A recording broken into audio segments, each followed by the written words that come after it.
She did it on purpose. Archie and Lily have finally... Behind palace doors, a quiet but seismic decision has just rewritten the future of Prince Harry. After signing a custody agreement that shocked even the closest royal aides, Harry reportedly broke his silence with an explosive revelation. A hidden connection between Meghan Markle and Prince Andrew that has left royal watchers around the world gasping. The whispers that once fluttered quietly through corridors escalated into headlines that could not be ignored. Timelines collided, motives were interrogated, and palace insiders scrambled to contain the fallout. Supporters demanded explanations, critics sniffed betrayal, and the monarchy braced itself for a storm unlike any seen before. The central question hung heavy in the air. What drove Harry to sign now, and why reveal this secret knowing it could alter every relationship involved forever? The red folder at Windsor Castle became a lightning rod in early February 2026. Buckingham Palace confirmed the unthinkable. Archie, 7,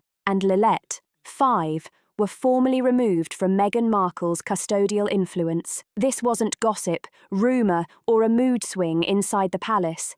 It was official and irreversible. The trigger, a sealed legal brief, delivered at dawn, packed with details so severe they never see the light of day unless a situation has already crossed a dangerous line. What truly rattled the palace was not an argument in public, it was a disappearance so quiet, it screamed. Days before, a California school administrator raised alarms after spotting something that made no sense. On January 31st, Meghan withdrew both children from their private Santa Barbara schools without alerting the UK liaison team, the assigned mediators, or any welfare officials tied to the existing custody structure. The subject line of the report was blunt: no show, immediate concern, no replacement schools, no spring enrollment, no forward plan. Just a chilling silence echoing all the way back to Windsor Castle. The palace reaction was immediate and fierce. Princess Anne, famous for her patience but only when duty demanded it, convened an unscheduled crisis summit on February 2nd. She arrived with a red folder marked "Immediate Custodian Breach," placing it before King Charles without so much as a softening word. This wasn't about image or bruised pride anymore. This was about children stripped of stability without explanation. The file revealed a shocking chain of events: cancelled paediatric appointments, directives instructing Meghan's legal team to block communication with royal education and welfare officials, and a financial bombshell: the dissolution of a £3 million trust fund earmarked for Archie and Lilette's UK education. The Crown faced a crisis unlike any before. And then there was the memo that froze blood in the palace halls. A confidential intelligence briefing dated January 29th suggested Meghan had spent months preparing a full maternal disassociation, not to negotiate custody, but to sever her connection entirely. Allegedly, a Dubai-based media financier demanded all prior family ties be erased before launching a solo brand. Internal legal notes reportedly refused to participate in Harry's proposed joint custody plan. Meanwhile, Archwell Contracts flagged instructions to remove all references to the children from Spotify and Netflix marketing by mid-2026. One senior palace official described the situation bluntly: it was darker than conflict. This was identity removal. That afternoon, Prince William left an economic summit in Manchester and flew to Windsor. Reading the final page of the red folder, he looked up and delivered words that changed everything. This was no longer about Meghan. This was about the survival of 2 children, emotionally, legally, and historically. Within hours, Duchess Sophie of Edinburgh was authorised to activate emergency custodial safeguard protocols. A formal case file was opened. For the first time in modern royal history, the Crown prepared to invoke structural guardianship over minors, not to punish a parent, but to prevent royal children from being pulled into a vanishing act. At 10:20 a.m., Prince William entered the Royal Legal Chamber and invoked Appendix 4 of the Royal Succession Stabilisation Act, a clause untouched since Edward VIII. The council vote was unanimous. In a single decision, the palace drew a line Meghan's world could never step back over. Through whispers, protocols, and silent paperwork, The palace moved like a machine, waiting for this exact signal. It didn't react with speeches or sympathy. Its cold, legal silence spoke louder than any press release. 3 immediate actions were triggered almost at once. First, the passport freeze. Archie and Lilette's international travel rights were suspended, meaning no child could cross UK borders without dual authorization from the Princess Royal and the Crown's Child Welfare Council. Second, the image shield, enforced through the Windsor Privacy Act of 2023, locked down all commercial use of the children's names, likenesses, and any Sussex branding for 5 years. Third, the Royal Restoration Fund, Prince William's £12 million trust, was activated to support the children's emotional recovery, private education, and reintegration care. This wasn't about public messaging, it was dynastic firewalling. The trigger was quiet but alarmingly effective. Meghan reportedly withdrew the children from their California school without explanation. Within hours, the British royal household's internal crisis unit treated it as a trigger event, activating a mechanism dormant since the 1940s, the Royal Guardianship Protocol. This centuries-old safeguard allows the Crown to assert custodial oversight when royal children face threats to welfare or stability. And this time, the action took place not at Buckingham Palace, but at Sandringham, where Princess Anne, representing the Crown's Child Welfare Committee, called an emergency meeting. Attendees included senior legal advisors, Prince William, and a rare virtual appearance by Lord Alastair Pembroke of the Privy Council. The agenda was clear: establish legal jurisdiction, protect the children's well-being, and prevent royal heirs from becoming commercial assets. Insider reports suggest Meghan's withdrawal was not a simple parenting decision. It was allegedly part of a media strategy. A docuseries pitched to a Middle Eastern production house reportedly positioned the children as story anchors, brand mascots, and proof of a royal legacy. The palace had already noticed a troubling pattern. On January 31st, Prince William submitted a sealed dossier to the Privy Council, verified by Royal Treasury officials. A full audit of alleged monetization attempts involving the children's names and images. The audit revealed attempts to register Archie and Lilette as trademarks across multiple jurisdictions and risk metadata tied to PR firms connected to celebrity gifting suites. Even more alarming were references to branded baby product lines supposedly framed around Princess Diana's legacy. That same evening, Princess Anne issued a statement, short, firm, and unmistakably final. The Sussex narrative had moved beyond family drama. It became a jurisdictional war. While the drama escalated, the House of Windsor moved in quiet, calculated steps. How did this silent constitutional battle over 2 children unfold? Who held power behind the scenes? The Crown draws lines the public rarely sees. It does not act in panic. It acts in silence, with paperwork, sealed letters, and rules older than the latest headlines. Once the Crown decides a child has been turned into a product, the response is never emotional. It is constitutional. By early February 2026, the atmosphere inside royal circles had shifted from concern to something colder, finality. The February 1st court ruling didn't merely weaken Meghan's position, it erased it. Insiders described the decision as historic, officially removing any remaining custodial influence she could claim over Archie and Lilette. Meghan was absent. Her legal team termed it a withdrawal. But within royal eyes, her absence signalled surrender. What followed was far from gossip.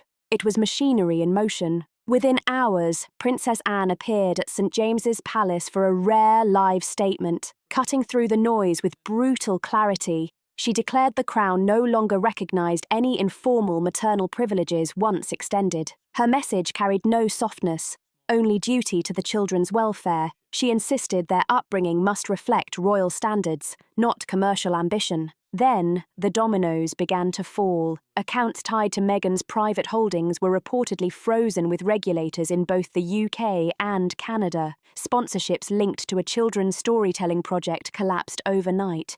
Deals once considered secure vanished as if they never existed. Online, the changes were immediate. Mentions of the children disappeared from major platforms, promotional thumbnails were quietly replaced, and references scrubbed. Meghan's team offered a vague statement. citing privacy and ongoing legal proceedings. But royal sources suggested a stronger force had been activated behind the scenes, a formal digital identity protection order tied to international child welfare protocols. The message was unmistakable. Archie and Lilette were no longer available for branding, storytelling, or leverage. Prince Harry sources say he did not see it coming. He reportedly requested temporary custody rights, only for the request to be rejected on technical grounds travel restrictions. For Prince Harry, the weight of unresolved US residency complications and the absence of a stable financial structure wasn't just inconvenient, it became a decisive barrier under royal logic. This was never personal. It was procedural, cold, and unforgiving. Then came the letter. It arrived quietly, without fanfare, from Prince Edward. Long seen inside the family as the executor of the tough, uncomfortable decisions, Edward delivered the final instruction via royal courier. No drama, no argument, just a single message that carried the full authority of the crown. Drafted with King Charles's knowledge, the letter declared that custody, guardianship, and protection of the Windsor children now rested solely under Crown protocol. Any conditions for Harry to see the children would follow later, contingent on strict compliance. And then, as always, the Crown moved to secure the future with the precision of centuries of precedent. An £8 million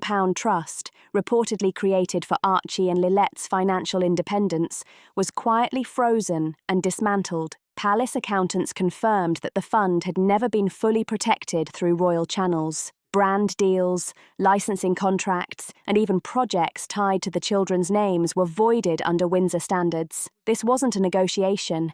It was an erasure of unofficial structures, a complete reset under the palace's authority. Then came the sharpest measure of all, a sovereign guardianship directive, echoing power's last exercise during the 1936 abdication crisis. Both children's UK passports were locked under royal security custody. Legally, they could not leave the United Kingdom until age 16 without Crown-approved escorts. It was a move simultaneously symbolic, legal, and chilling, a reminder of how far royal authority can reach when children's welfare is deemed at risk. Meanwhile, life at Windsor shifted from the legal to the human. Princess Catherine, the Princess of Wales, adjusted her schedule to provide direct support for Lilette, overseeing therapy sessions and trusted nanny arrangements while encouraging George and Charlotte to include their cousin in daily routines. A single photograph showing Lilette holding Charlotte's hand carried more weight than any statement ever could.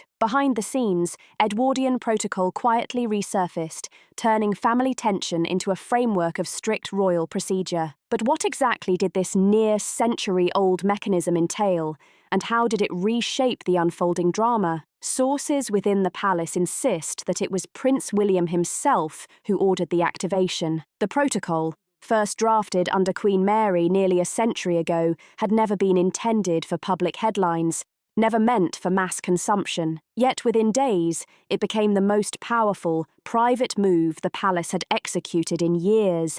This single document granted temporary guardianship authority during a period of instability, a step extraordinary enough to signal that the Crown no longer viewed private negotiation as a viable option. Princess Catherine's role that followed was equally unprecedented. She reportedly stepped into a position no modern royal consort had held since the post-war era, personally overseeing the emotional and educational welfare of Lilette at a private estate in Surrey. Under strict supervision, the atmosphere, according to an anonymous royal nanny, was calm but tightly controlled. Lilette, the nanny reported, was adapting far better than anyone expected. Most tellingly, the child reportedly trusted Catherine completely, a single emotional detail carrying enormous weight amid collapsing external structures. Meanwhile, across the Atlantic, Meghan's carefully curated world began to crack in ways no press statement could fix.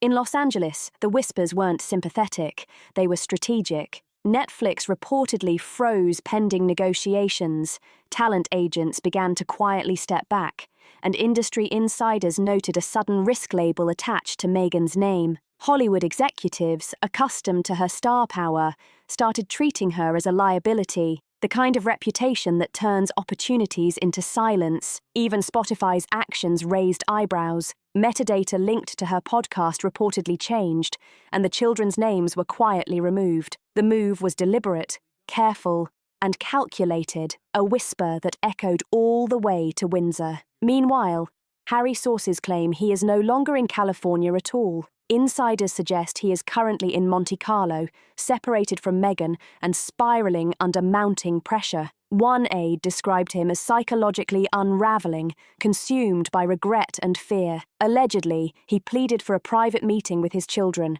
without Meghan present, fearing this could be his last opportunity ever. Somewhere between Privy Council chambers in London and Beverly Hills boardrooms, a new reality had formed. Prince William submitted detailed records that no one outside the inner circle had seen. Meghan had erased traces, and Harry drifted alone as the very system he once mocked closed in. Princess Anne returned to the Royal Household Child Welfare Committee less than 48 hours after her first appearance. The urgency of her second briefing suggested immense pressures behind the scenes. At exactly 10 a.m., the clock inside the Royal Household Child Welfare Committee chamber marked a new turning point. Anne stood again, her second appearance in under 48 hours, tightening the air immediately. This was no ordinary briefing. There were no media angles, no attempts at sympathy. The room was sealed and guarded, filled with UK High Court judges, child welfare officers, and senior Privy Councillors summoned under emergency protocol. Her delivery was calm, almost surgical, but every word carried weight. She announced that Archie Harrison and Lilette had been placed in emotional danger through what she described as their mother's deliberate disengagement. The committee had moved past speculation. The concern was verified, documented, and serious enough to trigger the highest level of royal legal response across the Atlantic. The contrast was stark.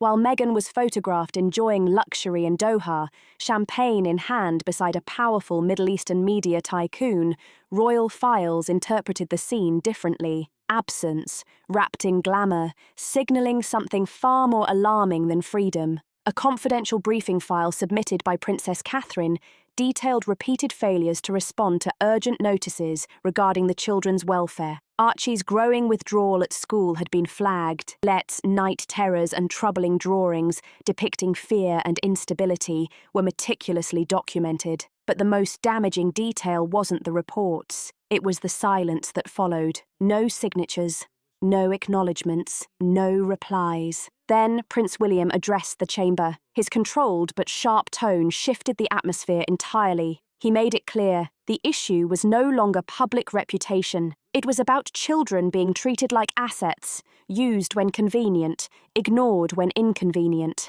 And then he unveiled the document that hit like a hammer, a sealed affidavit from a former Sussex staffer, claiming Meghan had once said, "Let the crown raise them. I have an empire to rebuild." That single statement became the emotional breaking point. Meghan's legal team in California issued a cold, technical dismissal, arguing that UK interpretations of custodial negligence had no binding power under American law. But that underestimated Princess Anne's motion already in effect. Within hours, Anne coordinated with the Foreign Office to activate a rarely used clause from the post-Brexit Windsor Convention, a bilateral family protection measure designed for emergencies involving royal minors abroad. On February 3, 2026, the measure was signed in triplicate by King Charles II, Prince William, and Princess Anne. The Crown assumed primary custodial guardianship. Soon after, a private jet landed at Santa Barbara Airport,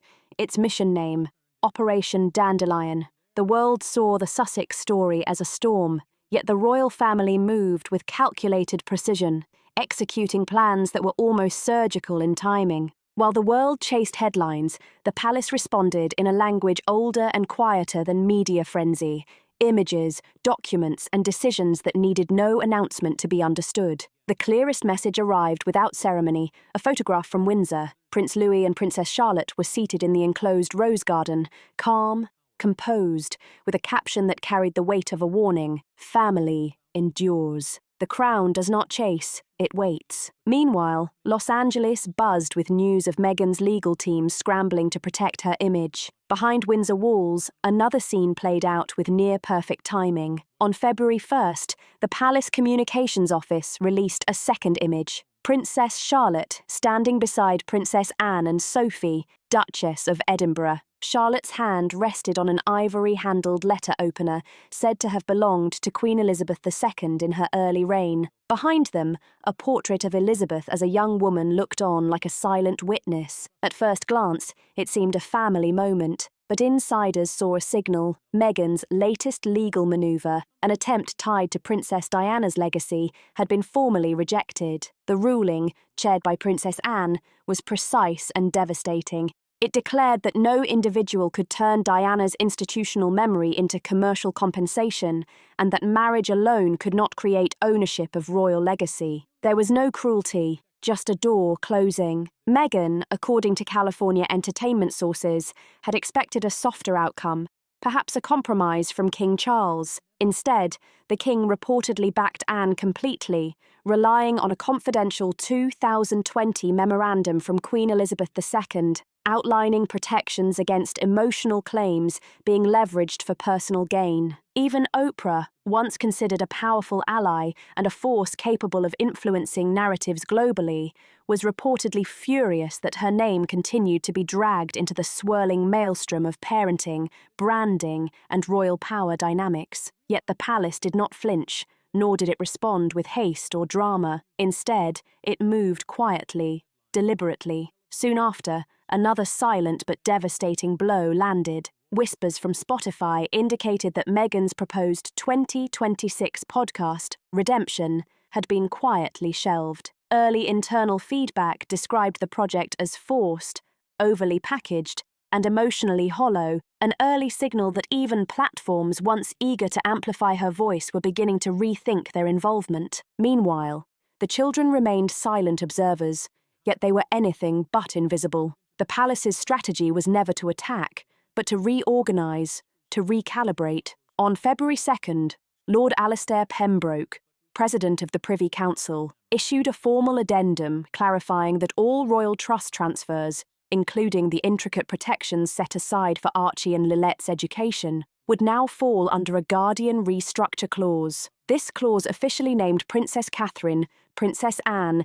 and Prince Edward as trustees. This move was not revenge, it was precision, an institutional correction aimed at restoring stability and insulating the children from volatile adult disputes. It was a subtle but unmistakable assertion of control. Later that day, Catherine appeared briefly on a palace balcony during a children's charity ceremony. Still recovering from a medical procedure, she wore the late Queen's sapphire brooch, a symbol of continuity, duty, and understated power. With one gentle hand, she touched Charlotte's shoulder before stepping back, allowing the child to receive a small, floral tribute. 15 seconds passed, yet it felt like a glimpse of the future being quietly revealed. In that moment, it was clear that while Meghan's team continued to negotiate optics, the royal family was investing in permanence. Windsor Castle sent its message without fanfare, but the silence itself was louder than any speech ever could be.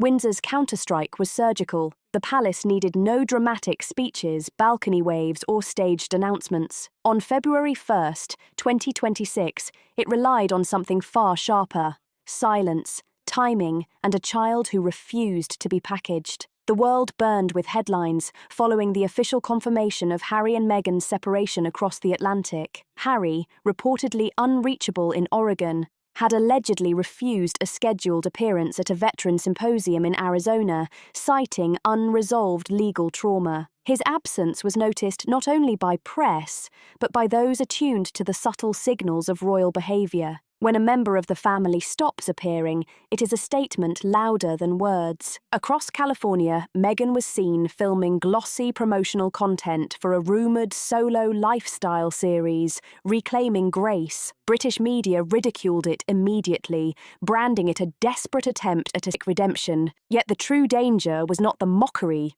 It was perception. Royal identity, particularly that of children, could be commodified. leveraged, and turned into stories for profit. That moment marked the turning point. Princess Catherine then stepped forward, not in a palace setting, not with ceremonial pomp, not with rehearsed rhetoric. She appeared unannounced at a St. David's Trust charity event, dressed in a deep crimson wool coat, calm, radiant, and resolute. And then Princess Charlotte moved. She held a small hand-stitched journal, the word hope embroidered in gold. When cameras focused on her, she spoke clearly, firmly, and without hesitation, a voice almost unprecedented for a royal child in living memory. "We are not currency. We are not stories for sale." The press froze. Palisades reportedly went silent. But it was no slip. It was deliberate, sanctioned, and devastating. For years, the Wales family had refrained from publicly addressing Meghan's emotional appeals, but the line had now shifted. This was no longer about adult sympathy contests. It was about children being weaponized as symbols, as leverage, as commodities. Within hours, whispers circulated in royal circles about a private memorandum drafted by Catherine, now under review by constitutional advisors and child welfare committees. Its title alone sent a sharp signal: the Safeguarding Doctrine. The document reinforced Queen Elizabeth II's custodial precedents while also extending protections to counter modern threats. AI cloning, unauthorized image monetization, digital identity theft, and other emerging risks. It was more than policy. It was a counterstrike, a shield for children against a world that sought to exploit them. As the sun set over Windsor on February 2nd, 2026,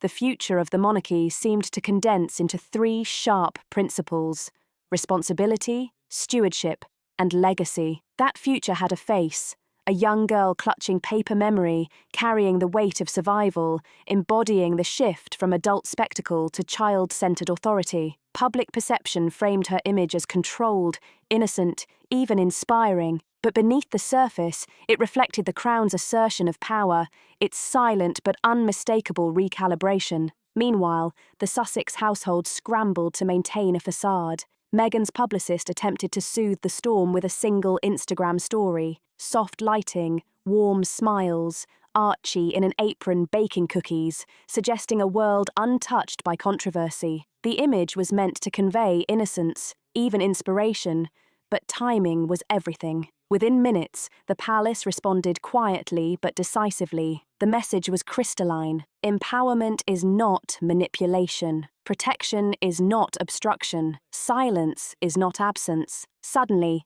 every rumour that had once been dismissed gained credibility. Whispers of a branded children's cooking segment, quietly nicknamed Sussex Kitchen, rippled from London to Los Angeles. Reports suggested overseas sponsorship, including a luxury Qatari backer, raising alarms across UK broadcast circles. The royal household, already reshuffled, acted swiftly. Prince Edward assumed new oversight powers, including legal review of how royal minors could be utilised abroad. Then came leaked documents. Sussex Foundation files, now under audit in both the UK and US, allegedly laid out a January-approved marketing plan: school appearances, wardrobe sponsorships, rollout dates, a childhood calendar, all meticulously designed. The strategy intended to make innocence itself a commodity. Princess Anne, however, did not whisper during her visit to the National Trust archives. She spoke plainly.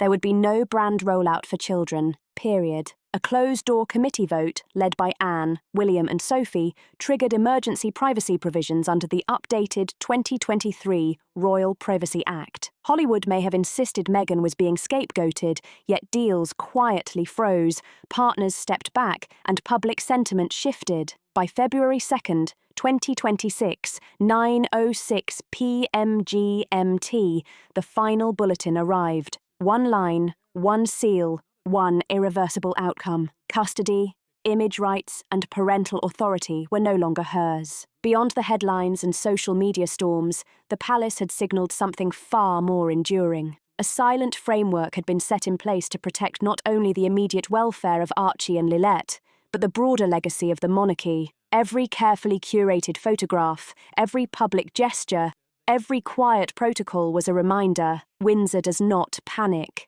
It calculates. It safeguards. it acts. So what does Harry's custody deal truly uncover about Meghan and Andrew's hidden connection? And why has the palace moved with such decisive, unprecedented precision? The answers remain closely held within palace walls, but one thing is unmistakable. The line has been drawn. The Crown has acted not in anger, not in spectacle, but with the unyielding precision of centuries-old guardianship. And through it all, the children stand at the centre, not currency, not collateral, but the true priority of a dynasty that will not compromise its future. The world can watch, speculate and debate, but behind closed doors, the machinery has already moved. And now, the story unfolds not in headlines or viral clips, but in custody, protection and legacy, the very pillars that define the monarchy itself. So, what's your take on this unprecedented royal move? How far do you think the Crown will go to protect its heirs?